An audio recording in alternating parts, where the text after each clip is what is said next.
Porém, hoje a gente tem uma geração, e vou falar isso de uma geração nascida do ano dos 90, 2000 para frente, que é uma geração que ela não quer ser CLT. E aí é um grande outro Isso. problema que desencarga na área que o Marcelo conduz, que é a área previdenciária. Não, Marcelo é tributário, né? Mas Tributário. também na área tributária, mas também dá um problema na área previdenciária. Por quê? Sim. Não paga imposto, o imposto que ela paga é diferente do que ela precisa pagar hoje, e ela não sustenta a Previdência, porque a Previdência é sustentada, o pessoal do passado é sustentado agora com o recolhimento do No presente. futuro. Presente e Então, assim, futuro. ele começa, é uma geração que ela fala assim, olha, eu quero ser um prestador de serviços e vamos dizer assim, e aí ela dá a opção, ela quer, hoje, falando isso, quer trabalhar no horário flexível, quer trabalhar perto de casa, quer saber os benefícios que ela vai ter antes de trabalhar, certo? Antes de ela falar assim, vou começar a trabalhar, mas quais são os benefícios que ela pergunta, e por aí vai. Então, assim, são pontos que a geração vai falar e ela escolhe não ir para o CLT. E isso é um outro problema de cascata que vai desencadear. Então, o MEI, teoricamente, foi para ajudar a regularizar alguns caras nesse, que a ideia inicial do MEI não era essa, mas o cara virou PJ com uma certa situação. Criamos a questão numa das reformas trabalhistas passadas aí, ou num dos puxadinhos, se eu posso dizer isso, que ela era 2 tetos do salário do INSS para poder virar PJ. Só que tudo que tenta se fazer de alguma forma não se muda. Em compensação, a gente tem uma carga tributária alta nas empresas e a carga para se contratar um funcionário é extremamente caro. Você paga quase que o dobro. Em alguns casos, eu me atreveria a dizer que dá o dobro quando a gente pensa em alguns benefícios, porque aí não é só o que está na lei, mas o que está na convenção também. Então, se eu contrato o cara por 2, ele vira 4. Se eu contrato o cara por 4, vira 8. Começa a virar uma progressão aqui geométrica absurda. E isso não está sendo mexido, isso está sendo analisado. E aí a coisa complica bastante. Então, acho que serve uma reflexão para quem está vendo a live e acompanhando. Será que é só reduzir a escala? Porque eu reduzir a escala sem nada continua com o mesmo valor. O dinheiro está rodando na economia com menos produção.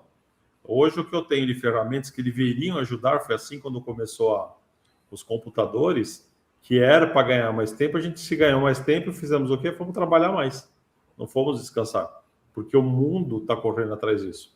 Até esses dias eu conversando com algumas pessoas, eu vejo muito quem trabalha em multinacional acaba tendo uma pressão muito forte de resultado lá de fora para cá e não vamos descansar mais, né? Esse tipo de situação. Mas eu estou me alongando aqui para fazer a ponte, aí eu queria saber com o Marcelo o seguinte. Marcelo, você que está mais quietinho, a área tributária a gente já sofre bastante aqui, né? Não é reforma tributária dessa vez, mas nós estamos perdendo os poucos cabelos que temos, né? E ficando mais brancos, mas eu queria saber o que você tem a dizer aí sobre essa questão toda aí. Interessante, eu concordo com a Heidi no sentido de que a pejotização ela deve envolver mesmo a média gerência para cima. E aí, complementando aí a ideia, o que o Danilo colocou, que eu achei que me chamou uma atenção, que ele menciona o posicionamento do Alexandre de Moraes, e eu até achei um posicionamento, aí o Danilo me corrija se eu estiver errado, que ele falou que num determinado julgamento, ele disse que aquela determinada pessoa, pelo desenvolvimento cognitivo daquela pessoa, ela era ciente de que ela era uma PJ e ela deveria ter consciência da onde ela estava e qual era o regime adotado e que não teria ali mais o porquê dela arguir pelo vínculo. Foi mais ou menos assim, né?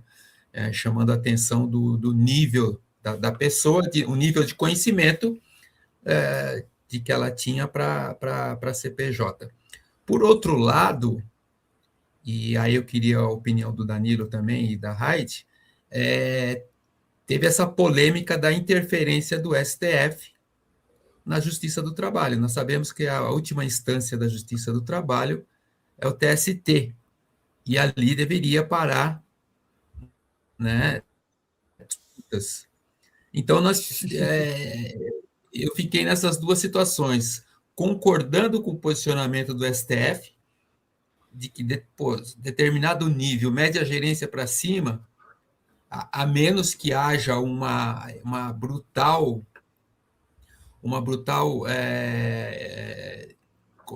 disputa, um ataque frontal à CLT, né? Ou seja, um PJ disfarçado de CLT, mas o PJ de média gerência para cima, ele tem um nível de consciência e de conhecimento que... Então, eu concordei com esse posicionamento do STF, mas, ao mesmo tempo, eu não concordo com essa interferência, né? E a gente vê dessa interferência na instância superior da Justiça do Trabalho, que é o TST. Como é que vocês veem isso? Como é que fica o posicionamento nesse sentido? Quer falar, Danilo? O problema é o seguinte, Marcelo, o problema não é só a última instância, sabe? A gente até consegue, até pensa em levar processos para a última instância para o STF, para uma análise de afrontas, princípios, a gente já sabe disso. É muito difícil, é um recurso muito técnico e, assim, a Justiça do Trabalho a gente faz mesmo até o Tribunal Regional. Isso assim, análise mesmo, é uma análise. Mas chega a um ponto que o STF, ele está, no meu ponto de vista, ele acaba tendo que interferir em certos pontos para tentar colocar vamos dizer assim, organizar a bagunça, porque efetivamente estava uma bagunça e aí você tinha um punhado de decisões, uma para cada lado, e literalmente era como se estivesse num ponto central e você começasse a sair raios igual a antiga bandeira do Japão, um para cada lado.